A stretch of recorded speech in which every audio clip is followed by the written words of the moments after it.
Troyes n'a pas connu de problème sur le terrain de Chambly pour s'imposer et conserver sa place de leader de la Ligue 2 BKT.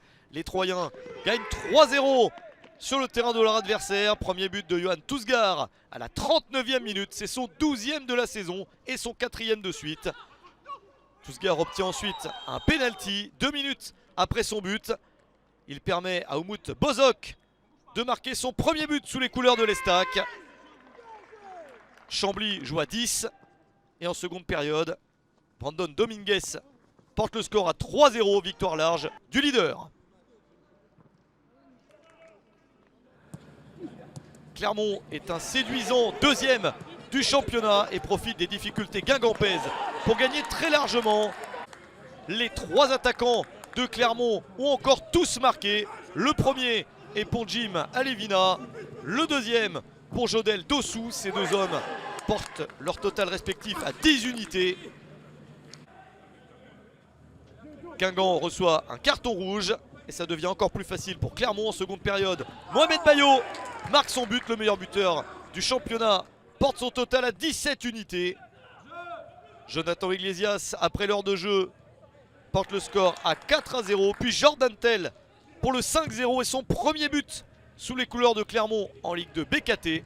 Victoire très large de Clermont 5-0 sur le terrain de Guingamp. Toulouse s'est fait surprendre sur le terrain de Valenciennes. Les Toulousains qui restent 3e du championnat et qui ont dû s'incliner après ce débordement de Cécile d'Almeida et une bêtise en défense.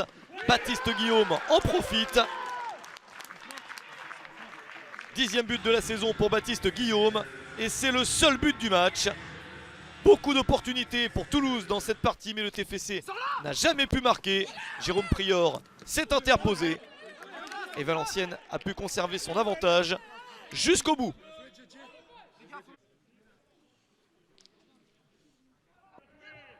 Grenoble a connu une victoire assez tranquille sur le terrain du Havre. Superbe mouvement collectif conclu par Willy Semedo pour le 1-0.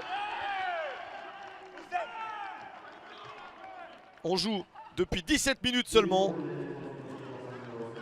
Le Havre a quelques petites opportunités, mais les Ciels et Marines ne sont pas efficaces, au contraire de Grenoble. Superbe but, le premier en Ligue 2 BKT dans la carrière d'Anthony Belmonte pour le 2-0. Victoire tranquille de Grenoble, 4e du classement.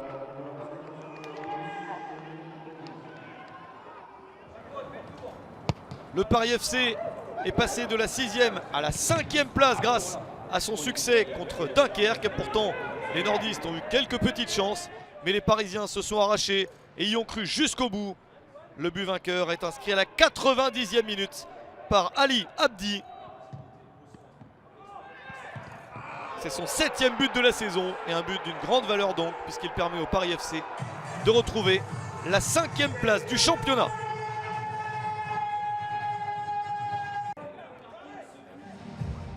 L'équipe qui perd cette 5e place et qui devient 6e, c'est la JOCR, tenue en échec sur le terrain d'Amiens. Tout avait pourtant bien débuté avec cette superbe reprise de Michael Lebillon pour son 15e but de la saison. C'est son premier but en 8 matchs et son 2e en 2021. Il retrouve le chemin des filets au bon moment. Mais avant la demi-heure de jeu, Emmanuel Lemotet égalise pour son premier but en Ligue 2 BKT. Plus personne ne marque ensuite, un partout entre Amiens et Auxerre.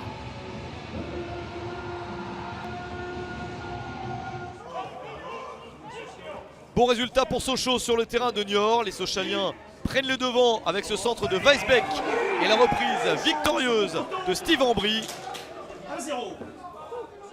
Les Sochaliens ne lâchent pas et continuent à attaquer. Toujours Gaëtan Weisbeck pour le centre. C'est repoussé par Mathieu Michel directement sur Adam Agnan pour le 2-0 avant la demi-heure de jeu. Mais 2 minutes plus tard, Niort se relance. Joseph Mendes, parfaitement servi par Papi Bnouba, marque son premier but sous les couleurs de Niort. Il n'y a plus que 2-1. Des Chamois qui prennent en seconde période un carton rouge. Il s'expose et concède un penalty à la 83e minute. Penalty transformé par le capitaine Gaëtan Weisbeck pour son 10e but de la saison. Victoire de Sochaux, 3-1 sur le terrain de Niort.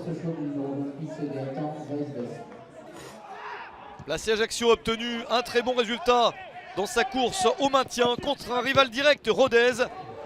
Un point d'écart seulement entre les deux équipes au coup d'envoi. La CJ Ajaccio a eu beaucoup d'opportunités et a dû attendre la 89e minute pour trouver le chemin des filets grâce au premier but en Ligue 2 BKT pour Tony Njike. Un résultat très important car cette victoire permet à la CJ Ajaccio de passer de la 14e à la 9e place. Nancy s'éloigne également de la zone rouge avec un succès très important contre le Stade Malherbe de Caen. Un seul but a suffi. Il est inscrit dès la 6e minute par Aurélien Scheidler. Le joueur prêté par Dijon est efficace. Caen a bien une petite opportunité grâce à Jesse Pie en seconde période. Mais les Lorrains étaient meilleurs. Et ce succès 1-0 leur permet de passer de la 15e à la 10e place. On termine par une confrontation très importante dans le bas du tableau. Pau 18e accueillait Châteauroux 20e. 6 points d'écart entre deux des 3 derniers du championnat. Un seul but dans cette partie et il vaut très cher. Le but de l'attaquant costaricien Myron George. Ça fait 3 matchs de suite qu'il marque. Et ce but est très important car c'est le but de la victoire 1-0 contre Châteauroux. Un succès qui permet à Pau de passer de la 18e à la 17e place de la Ligue 2 BKT. Pas de but supplémentaire dans cette rencontre. Mais Pau est une équipe en très bonne forme.